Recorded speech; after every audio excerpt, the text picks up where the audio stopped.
Hello students. ਸੀ language ਦੇ ਵਿੱਚ ਸਾਡਾ ਅੱਜ ਦਾ ਟੌਪਿਕ ਹੈ ਕੰਟਰੋਲ ਸਟੇਟਮੈਂਟਸ। ਕੰਟਰੋਲ ਸਟੇਟਮੈਂਟਸ ਕੀ ਹੁੰਦੀਆਂ ਨੇ? Control statement enable us to specify the flow of program control, that is the order in which instructions in a program must be executed। ਜੇਕਰ ਤੁਸੀਂ ਪਹਿਲਾਂ ਦੇਖਿਆ ਹੋਵੇ, ਹੁਣ ਤੱਕ ਆਪਾਂ ਜਿੰਨੇ ਵੀ ਪ੍ਰੋਗਰਾਮ ਬਣਾਉਂਦੇ ਰਹੇ ਹਾਂ ਸਭ ਦੇ ਵਿੱਚ ਜਿਹੜੀਆਂ ਤੁਹਾਡੀਆਂ ਪਹਿਲਾਂ first statement, then second, third, fourth, ਇਹਦਾ ਸੀਕੁਐਂਸ ਵਾਈਜ਼ ਜਿਹੜੀਆਂ ਸਟੇਟਮੈਂਟਸ ਨਹੀਂ ਉਹ ਐਗਜ਼ੀਕਿਊਟ ਹੁੰਦੀਆਂ ਸੀ। ਬਟ ਹੁਣ ਅਸੀਂ ਚਾਹੁੰਦੇ ਹਾਂ ਕਿ ਇੱਕ ਲਾਈਨ ਨੂੰ ਸਪੋਜ਼ ਕਰੋ ਅਸੀਂ 10 ਟਾਈਮਸ ਰਿਪੀਟ ਕਰਨਾ ਚਾਹੁੰਦੇ ਹਾਂ, ਜਾਂ ਕੰਡੀਸ਼ਨ ਦੇ ਅਕੋਰਡਿੰਗ ਸਟੇਟਮੈਂਟਸ ਐਗਜ਼ੀਕਿਊਟ ਹੋਣ ਜਾਂ ਨਾ ਹੋਣ। ਜੇਕਰ ਇੱਦਾਂ ਦਾ ਤੁਸੀਂ ਕੋਈ ਕੰਮ ਕਰਨਾ ਚਾਹੁੰਦੇ ਹੋ ਤਾਂ ਉਹਦੇ ਲਈ ਤੁਸੀਂ ਯੂਜ਼ ਕਰੋਗੇ ਤੁਹਾਡੀਆਂ ਕੰਟਰੋਲ ਸਟੇਟਮੈਂਟਸ ਨੂੰ। ਤਾਂ ਕੰਟਰੋਲ ਸਟੇਟਮੈਂਟ ਨੂੰ ਅਸੀਂ ਯੂਜ਼ ਕਰਦੇ ਹਾਂ ਟੂ ਮੇਕ ਡਿਸੀਜ਼ਨਸ। ਤੁਸੀਂ ਡਿਸੀਜ਼ਨਸ ਲੈਣ ਲਈ ਕਿ ਕੰਡੀਸ਼ਨ ਦੇ ਬੇਸਡ ਉਹ ਐਗਜ਼ੀਕਿਊਟ ਹੋਵੇ ਜਾਂ ਨਾ ਹੋਵੇ। ਤੁਸੀਂ ਕਿਸੇ ਟਾਸਕ ਨੂੰ ਬਾਰ-ਬਾਰ ਰਿਪੀਟ ਕਰਨ ਦੇ ਲਈ, ਸਪੋਜ਼ ਆਪਾਂ ਚਾਹੁੰਦੇ ਹਾਂ ਕਿ ਜਿਹੜੀਆਂ ਟਰੂ ਸਟੇਟਮੈਂਟਸ ਨੇ ਉਹ 10 ਟਾਈਮਸ ਰਿਪੀਟ ਹੋਣ, ਜਾਂ ਤੁਸੀਂ ਜੰਪ ਕਰਨ ਦੇ ਲਈ ਇੱਕ ਸੈਕਸ਼ਨ ਤੋਂ ਦੂਸਰੇ ਤੱਕ ਜੇਕਰ ਤੁਸੀਂ ਜੰਪ ਕਰਨਾ ਚਾਹੁੰਦੇ ਹੋ, ਮੀਨਸ ਤੁਸੀਂ 5th ਸਟੇਟਮੈਂਟ ਤੋਂ ਡਾਇਰੈਕਟ 100 ਤੇ ਪਹੁੰਚਣਾ ਚਾਹੁੰਦੇ ਹੋ, ਉਹਦੇ ਲਈ ਅਸੀਂ ਯੂਜ਼ ਕਰਦੇ ਹਾਂ ਕੰਟਰੋਲ ਸਟੇਟਮੈਂਟਸ ਨੂੰ। ਦੈਟ ਮੀਨਸ ਕਿ ਤੁਹਾਡੇ ਪ੍ਰੋਗਰਾਮ ਦੇ ਫਲੋ ਨੂੰ ਕੰਟਰੋਲ ਕਰਨ ਦੇ ਵਿੱਚ ਹੈਲਪ ਕਰਦੀਆਂ ਨੇ। ਟਾਈਪਸ ਆਫ ਕੰਟਰੋਲ ਸਟੇਟਮੈਂਟ, 3 ਤਰ੍ਹਾਂ ਦੇ ਤੁਹਾਡੇ ਕੰਟਰੋਲ ਸਟੇਟਮੈਂਟ ਨੇ। ਡਿਸੀਜ਼ਨ ਮੇਕਿੰਗ, ਇਟਰੇਸ਼ਨ ਜਿਹਨੂੰ ਕਿ ਲੂਪਿੰਗ ਵੀ ਬੋਲਿਆ ਜਾਂਦਾ ਗਾ, ਅਤੇ third that is jumping statements. ਸਭ ਤੋਂ ਪਹਿਲਾਂ ਅਸੀਂ ਕਵਰ ਕਰਦੇ ਹਾਂ decision making statements. Decision making statements it alter the normal execution of the program depending upon the test condition. Depending upon the outcome of the test condition statement execute or not. ਤੁਸੀਂ ਕੋਈ condition ਰੱਖੋਗੇ, ਉਹ condition ਜੇਕਰ true ਹੈ ਤਾਂ statement execute ਹੋਊਗੀ ਜਾਂ ਫਿਰ ਨਹੀਂ ਹੋਊਗੀ। ਜਿਸ ਦੇ ਵਿੱਚ ਤੁਸੀਂ ਕਿਸੇ ਕੰਡੀਸ਼ਨ ਦੇ ਉੱਪਰ ਸਟੇਟਮੈਂਟਸ ਦਾ ਐਗਜ਼ੀਕਿਊਸ਼ਨ ਹੋਣਾ ਜਾਂ ਨਾ ਹੋਣਾ ਕਰਨਾ ਚਾਹੁੰਦੇ ਹੋ ਤਾਂ ਤੁਸੀਂ ਯੂਜ਼ ਕਰੋਗੇ ਡਿਸੀਜ਼ਨ ਮੇਕਿੰਗ ਸਟੇਟਮੈਂਟਸ। ਅਲੱਗ-ਅਲੱਗ ਤਰ੍ਹਾਂ ਦੇ ਡਿਸੀਜ਼ਨ ਮੇਕਿੰਗ ਸਟੇਟਮੈਂਟ ਨੇ ਸੀ ਲੈਂਗੁਏਜ ਦੇ ਵਿੱਚ। Simple if else, nested if else, else if ladder, switch, last ternary operator. Decision making statement ਸ਼ੁਰੂ ਕਰਨ ਤੋਂ ਪਹਿਲਾਂ ਯਾਦ ਰੱਖਿਓ ਕਿ ਸੀ ਲੈਂਗੁਏਜ ਦੇ ਵਿੱਚ ਜਦੋਂ ਕੰਡੀਸ਼ਨ ਐਵੈਲੂਏਟ ਹੁੰਦੀ ਹੈ, ਚੈੱਕ ਹੁੰਦੀ ਹੈ ਕੰਡੀਸ਼ਨ, ਤਾਂ ਕੰਡੀਸ਼ਨ ਟਰੂ ਹੋਣ ਜਾਂ ਫਾਲਸ ਹੋ ਕੇ ਉਹ ਤੁਹਾਨੂੰ ਇੱਕ ਨੰਬਰ ਰਿਟਰਨ ਕਰੂਗੀ। ਉਹ ਨੰਬਰ ਤੁਹਾਡਾ ਜਾਂ 0 ਹੋਊਗਾ ਜਾਂ ਫਿਰ ਨੌਨ ਜ਼ੀਰੋ। ਨੌਨ ਜ਼ੀਰੋ ਮਤਲਬ 0 ਨੂੰ ਛੱਡ ਕੇ ਕੋਈ ਵੀ ਨੰਬਰ ਹੋ ਸਕਦਾ। ਜੇਕਰ ਤੁਹਾਡੀ ਕੰਡੀਸ਼ਨ 0 ਰਿਟਰਨ ਕਰ ਰਹੀ ਹੈ, ਦੈਟ ਮੀਨਸ ਤੁਹਾਡੀ ਕੰਡੀਸ਼ਨ ਕੀ ਹੈ? ਫਾਲਸ। ਤੁਹਾਡੀ ਕੰਡੀਸ਼ਨ ਜੇਕਰ ਨੌਨ ਜ਼ੀਰੋ ਰਿਟਰਨ ਕਰ ਰਹੀ ਹੈ, ਦੈਟ ਮੀਨਸ ਤੁਹਾਡੀ ਕੰਡੀਸ਼ਨ ਕੀ ਹੈ? ਟਰੂ। ਤਾਂ ਸੀ ਲੈਂਗੁਏਜ ਦੇ ਵਿੱਚ ਟਰੂ ਫਾਲਸ ਰਿਟਰਨ ਨਹੀਂ ਕੀਤਾ ਜਾਂਦਾ। ਸੀ ਲੈਂਗੁਏਜ ਦੇ ਵਿੱਚ ਇੱਕ ਨੰਬਰ ਰਿਟਰਨ ਹੋਊਗਾ 0 ਜਾਂ non zero. 0 means condition false, non zero means condition true. ਸਭ ਤੋਂ ਪਹਿਲੀ ਸਟੇਟਮੈਂਟ ਹੈ ਸਾਡੀ ਇਫ ਸਟੇਟਮੈਂਟ। ਇਫ ਦੇ ਨਾਮ ਤੋਂ ਕਲੀਅਰ, ਜਦੋਂ ਅਸੀਂ ਕਹਿੰਦੇ ਹਾਂ ਜੇ, ਜਿਵੇਂ ਆਪਾਂ ਡੇਲੀ ਸੋਚਦੇ ਹਾਂ ਕਿ ਜੇਕਰ ਮੀਂਹ ਆਊਗਾ ਤਾਂ ਅੱਜ ਆਪਾਂ ਨਹੀਂ ਜਾਵਾਂਗੇ, ਤਾਂ ਇਹ ਜੇ ਹੈ ਨਾ ਕਿ ਜੇ ਆਹ ਚੀਜ਼ ਹੋਊਗੀ ਤਾਂ ਕੰਮ ਹੋਊਗਾ, ਅਦਰਵਾਈਜ਼ ਨਹੀਂ ਹੋਊਗਾ। ਇਸ ਕੇਸ ਦੇ ਲਈ ਅਸੀਂ ਯੂਜ਼ ਕਰਦੇ ਹਾਂ ਸਿੰਪਲ ਇਫ ਸਟੇਟਮੈਂਟ ਜਾਂ if statement. The statement inside the body of if only execute if the given condition returns true. ਤੁਹਾਡੀ ਇਫ ਬਲੋਕ ਦੇ ਵਿੱਚ ਦਿੱਤੀਆਂ ਹੋਈਆਂ ਸਟੇਟਮੈਂਟ ਸਿਰਫ ਤਾਂ ਐਗਜ਼ੀਕਿਊਟ ਹੋਣਗੀਆਂ ਜੇ ਇਫ ਵਾਲੀ ਜਿਹੜੀ ਕੰਡੀਸ਼ਨ ਹੈ ਉਹ ਟਰੂ ਹੈ। If the condition is false then the statement inside if are skipped. ਜੇਕਰ ਕੰਡੀਸ਼ਨ ਫਾਲਸ ਹੈ ਦੈਨ ਇਫ ਦੇ ਬਲੋਕ ਦੇ ਵਿੱਚ ਦਿੱਤੀਆਂ ਹੋਈਆਂ ਸਟੇਟਮੈਂਟਸ ਨੂੰ ਅਸੀਂ ਐਗਜ਼ੀਕਿਊਟ ਨਹੀਂ ਕਰਦੇ, ਉਹਨਾਂ ਨੂੰ ਸਕਿਪ ਕਰ ਦਿਆਂਗੇ, ਛੱਡ ਦਿਆਂਗੇ। It is one way. ਇਹ ਵਨ ਵੇ ਆ, means if condition is true then statement execute, otherwise nothing. ਅਸੀਂ ਸਿਰਫ ਇੱਕ ਪਹਿਲੂ ਦੱਸਿਆ ਕਿ ਜੇ ਆਹ ਚੀਜ਼ ਹੋਊ ਤਾਂ ਅਸੀਂ ਆਹ ਕਰਾਂਗੇ, ਨਹੀਂ ਤਾਂ ਉਹ ਅਸੀਂ ਦੱਸਿਆ ਹੀ ਨਹੀਂ ਅਦਰਵਾਈਜ਼ ਕੀ ਹੈ, ਤਾਂ ਕਰਕੇ ਅਸੀਂ ਉਸਨੂੰ ਬੋਲਦੇ ਹਾਂ one way. If condition the syntax ਹੈ ਇਫ ਬ੍ਰੈਕਟ ਦੇ ਵਿੱਚ ਤੁਹਾਡੀ ਕੰਡੀਸ਼ਨ, ਦੈਨ ਕਰਲੀ ਬ੍ਰੇਸ।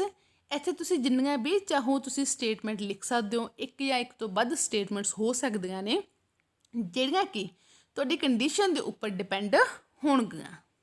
ਫਲੋ ਡਾਇਗਰਾਮ ਨਾਲ ਅਸੀਂ ਇਹਨੂੰ ਦੇਖਦੇ ਹਾਂ ਕਿ ਤੁਹਾਡੀ ਕੰਡੀਸ਼ਨ ਹੋਊਗੀ।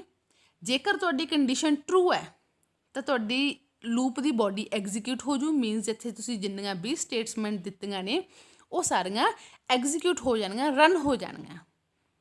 ਅਤੇ ਉਸ ਤੋਂ ਬਾਅਦ ਤੁਹਾਡੀਆਂ ਨੈਕਸਟ ਸਟੇਟਮੈਂਟ ਜਿਹੜੀਆਂ ਇਸ ਤੋਂ ਬਾਹਰ ਕੋਈ ਸਟੇਟਮੈਂਟਸ ਨੇ ਉਹ ਐਗਜ਼ੀਕਿਊਟ ਹੋਣਗੀਆਂ।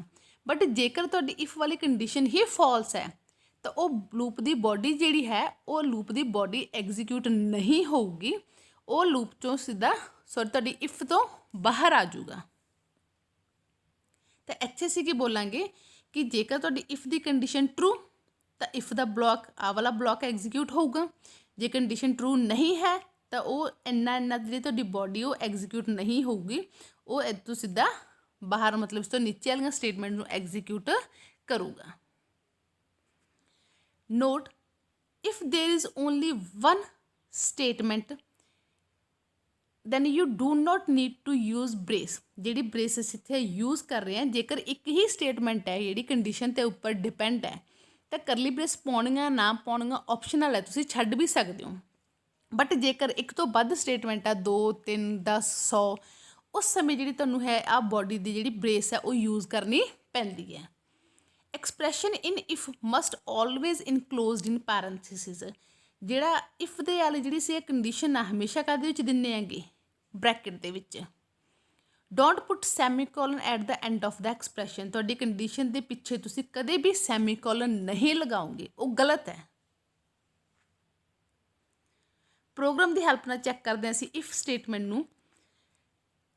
फर्स्ट प्रोग्राम दे विच असीं 2 वेरीएबल्स लए, int x equals to 20 y equals to 22। उस तो बाद असीं कंपैरिजन किया if x less than y, then तो आ वाली स्टेटमेंट प्रिंट एफ होवे। क्लीयर है? तो इन्नी तुहाडी है इफ ब्लॉक। उस तो बाद इफ तो बाहर आके असीं एक स्टेटमेंट लिखी हुई है एंड ऑफ प्रोग्राम।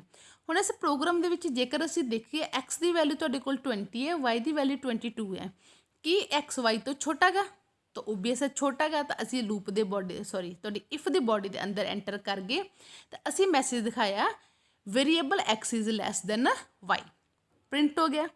उस तो बाद असीं बाहर आए, फिर एक प्रिंट एफ स्टेटमेंट पई है एंड ऑफ प्रोग्राम। वो तो कंडीशन के उपर डिपेंड कर ही नहीं रही, उन्हें तो वैसे भी एग्जीक्यूट होना ही सी। तो इत्थे लिखिया गया एंड ऑफ प्रोग्राम। तो तुहाडे इस प्रोग्राम का आंसर आएगा variable x is less than y end of program. Next program है तुहाडा जिस दे विच असीं चैक कर रहे हैं कि जेकर किसी की एज 18 तो ज़्यादा गई तो वो एलिजिबल है। तो उहदे लई असीं की करांगे, असीं एक एक्स वेरीएबल लिया जिहदी किसी वैल्यू स्कैन ऑफ करवा रहे हैं, मतलब वैल्यू इनपुट लवांगे। यूजर ने जिहड़ी भी वैल्यू दित्ती उन्होंने कंपेयर किया जाऊगा इफ की हैल्प नाल। If x greater than 18, J x 18 तो वड्डा गा तां की हो जी प्रिंट एफ हो जी यू आर एलिजिबल। उस तो next statement printf end of program. तो इस जिहड़ा प्रोग्राम है इहदे बनाउण दा मेन रीजन की है कि इफ तो बाद मैं करली ब्रेस नहीं पाई, तो करली ब्रेस नहीं भी पाई तो भी जी आ वाली लाइन है एक लाइन हमेशा तुहाडी कंडीशन के उपर डिपेंड होंदी है, जी नैक्सट लाइन है वो कंडीशन पर डिपेंड नहीं होगी। तो हुण इहदा आंसर आएगा जेकर तुसी एक्स की वैल्यू 18 तो ग्रेटर एंटर करो, सपोज करो आप 20 एंटर की तो लिखा आएगा you are eligible end of program. But जेकर असी जी एक्स की वैल्यू आ वो 18 तो घट एंटर कर गए, 10 एंटर की एक्स की वैल्यू, तो कंडीशन तो इफ दी ट्रू ही नहीं हुई, यानी कि आ वाली जी स्टेटमेंट वो एग्जीक्यूट नहीं होगी। उस तो बाद printf end of program वो लिखिया तुहाडा आ जाऊगा क्योंकि वो कंडीशन के उपर डिपेंड नहीं हैगी। दैन नैक्सट तुहाडा प्रोग्राम है जिस दे विच असीं एक तो वध इफ स्टेटमेंट्स लगा के दिखाईਆਂ ने। उन्हें इस प्रोग्राम के विच तुसीं 2 वेरीएबल्स लै एक्स वाई स्कैन ऑफ करवाई एक्स ते वाई की वैल्यू, और उस तो बाद असीं चैक कर रहे हैं कि एक्स वाई तो ग्रेटर है, जे ग्रेटर है तो आ वाला मैसेज प्रिंट हो जाए। फिर असीं दूसरी कंडीशन लाई कि एक्स वाई तो लैस है, जे लैस है तो आ वाला मैसेज प्रिंट हो जाए। थर्ड असीं इफ लगाई है कि एक्स इक्वल टू आ वाई दे, मतलब कि एक्स के वाई बराबर ने, तो आ वाला मैसेज प्रिंट हो जाए। लास्ट जिहड़ा मैसेज प्रिंट करवाया एंड ऑफ प्रोग्राम वो किसी भी इफ के उपर डिपेंड नहीं करता क्योंकि वो इफ तो बाहर लगे हुआ, दैट मीनस उन्हें तो एग्जीक्यूट होना ही होना। बाकी जिहड़े 3 इफ ने ये इफ तुहाडी कंडीशन के उपर ने, जेकर कंडीशन ट्रू तो जी तुहाडी आंसर है वो इन्हां ते डिपेंड करूगा। हुण सपोज करते हैं असीं एक्स की वैल्यू एंटर की है 10 ते वाई की वैल्यू एंटर की 11। पहली कंडीशन कि एक्स वाई तो ग्रेटर है नहीं, तो आ वाली बॉडी जी है वो एग्जीक्यूट होनी ही नहीं, उन्हें इनू देखना ही नहीं। सैकेंड ते गए ਕੀ x y ਤੋਂ ਲੈਸ ਦੈਨ ਹੈ ਤਾਂ ਉਹਨੇ ਪ੍ਰਿੰਟ ਆਫ ਕਰਵਾਤਾ x is less than y, ਤਾਂ ਤੁਹਾਡਾ ਆਂਸਰ ਲਿਖਿਆ ਇੱਥੇ ਆ ਜਾਊਗਾ x is less than y। ਫਿਰ ਨੀਚੇ ਗਿਆ ਉਹਨੇ ਦੂਸਰੀ ਹੋਰ ਇਫ ਚੈੱਕ ਕੀਤੀ ਕੀ x ਤੇ y ਇਕੁਅਲ ਨੇ, ਨਹੀਂ ਹੈ ਤਾਂ ਆਹ ਵਾਲੀ ਸਟੇਟਮੈਂਟ ਵੀ ਐਗਜ਼ੀਕਿਊਟ ਨਹੀਂ ਹੋਊਗੀ। ਉਸ ਤੋਂ ਨੀਚੇ ਆਏ ਅਸੀਂ printf end of program, ਇਹ ਤਾਂ ਵੈਸੇ ਵੀ ਕਿਸੇ ਕੰਡੀਸ਼ਨ ਤੇ ਡਿਪੈਂਡ ਨਹੀਂ ਕਰ ਰਿਹਾ, ਇਸ ਕਰਕੇ ਉਹ ਵੀ ਲਿਖਿਆ ਜਾਊਗਾ ਐਂਡ ਆਫ ਪ੍ਰੋਗਰਾਮ। ਤਾਂ ਇਹਨਾਂ 3 ਪ੍ਰੋਗਰਾਮਸ ਦੇ ਵਿੱਚ ਤੁਹਾਨੂੰ ਜਿਹੜੀ ਚੀਜ਼ ਸ਼ੋ ਕੀਤੀ ਹੈ ਕਿ ਤੁਹਾਡੀ ਜਿਹੜੀ ਇਫ ਦੀ ਤੁਸੀਂ ਕਰਲੀ ਬ੍ਰੇਸ ਵੀ ਯੂਜ਼ ਕਰ ਸਕਦੇ ਹੋ। ਇੱਕ ਲਾਈਨ ਵੈਸੇ ਵੀ ਕੰਡੀਸ਼ਨ ਦੇ ਉੱਪਰ ਡਿਪੈਂਡ ਹੀ ਕਰਦੀ ਹੁੰਦੀ ਹੈਗੀ, you need not to put the braces. Third ਦੇ ਵਿੱਚ ਅਸੀਂ ਮਲਟੀਪਲ ਇਫ ਲਗਾ ਕੇ ਤੁਹਾਨੂੰ ਦਿਖਾਇਆ ਗਾ। Thank you.